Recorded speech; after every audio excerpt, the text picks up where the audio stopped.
Magpakulo ako ng tubig sa kaldero at pakuluan ko muna tong beef natin na kalahating kilo. Ayan, plain po yan na tubig. Bali, pakuluan ko siya guys para matanggal yung taba.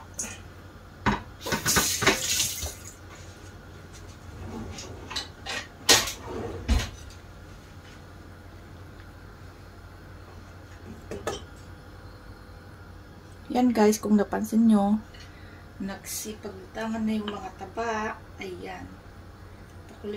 Pakuluan lang natin hanggang sa lumabas yung taba. Tapos tatapon natin yung tubig. Yan guys. Nakita nyo naman, diba, ang dumi. Taba. Yan guys. Kaya, kung gusto nyo malinis ang inyong nilagang baka, dapat ganito ang gagawin nyo. Pakuluan nyo muna yung beef. Tapos, tapon nyo yung tubig. Tapos, magpakulo kayo ulit ng panibagong tubig. Yan guys. I-off ko muna. Tapos, tanggalin ko yung tubig. Ayan. Kasi ayaw ko sa nilagang baka guys na masebo. At ayan guys. Magpakulo muna tayo ng panibagong tubig.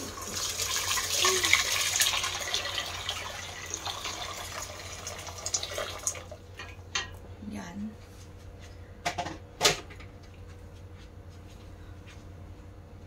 Tayin muna natin yan kumulo. At ayan guys, kumulo ng ating tubig.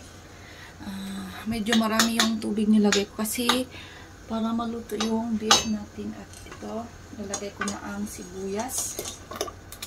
3 pirasong sibuyas yan na medium size. Tapos, pamintang buo.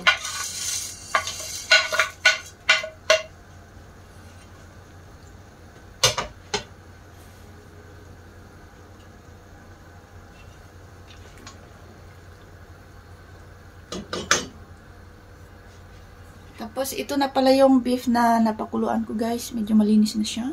Tapos, lalagay na natin dyan.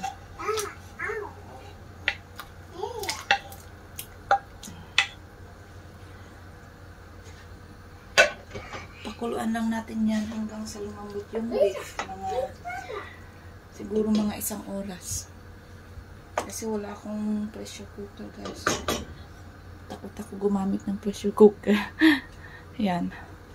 Ganyan lang guys. Yan guys, may yellow corn ako dito. Sabay na natin pakuluan yan. Kasi magbibigayan siya ng lasa sa ating sabaw. Tapos takpan na lang natin hanggang sa maluto sila. At ayan guys, ready na ang ating beef. Lalagay ko lang yung ating potato, 1 piraso.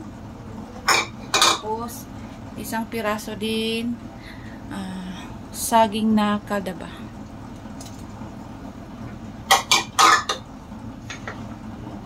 Yan.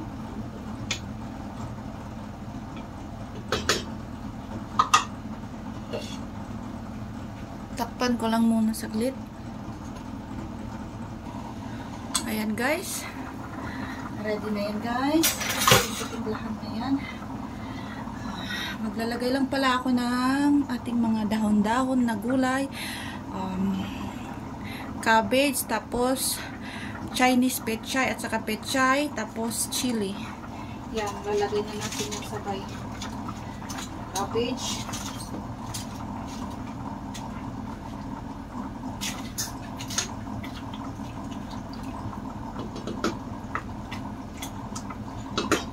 Tapos, Chinese pechay.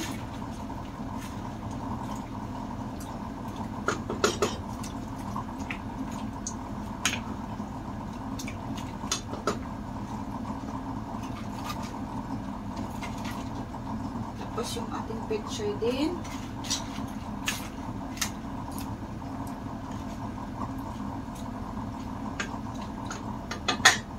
Tapos, dalawang sili.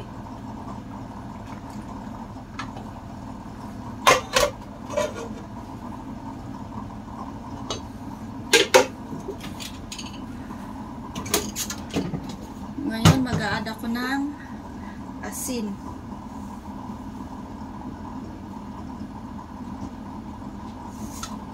Kasi guys, hindi ako gumagamit ng patis. Ayaw ko ng lasa.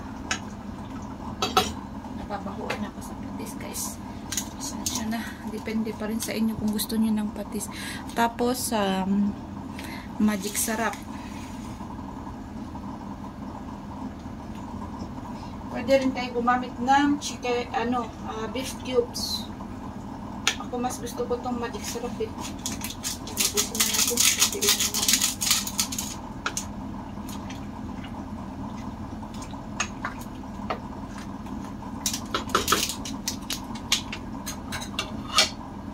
Ngayon, try lang natin ang lasa. Ayun, perfect guys. Perfect ang lasa guys. Sarap.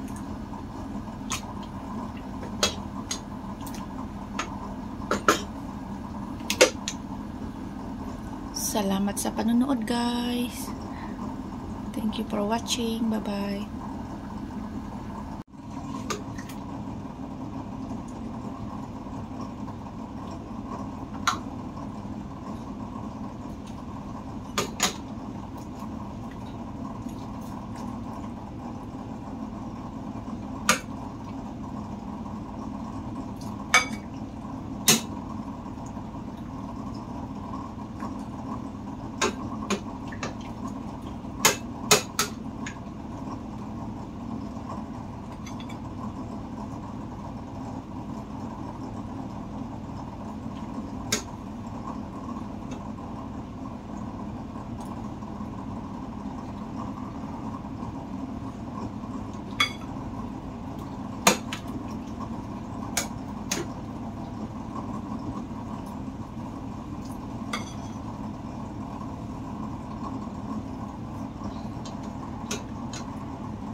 Yan guys.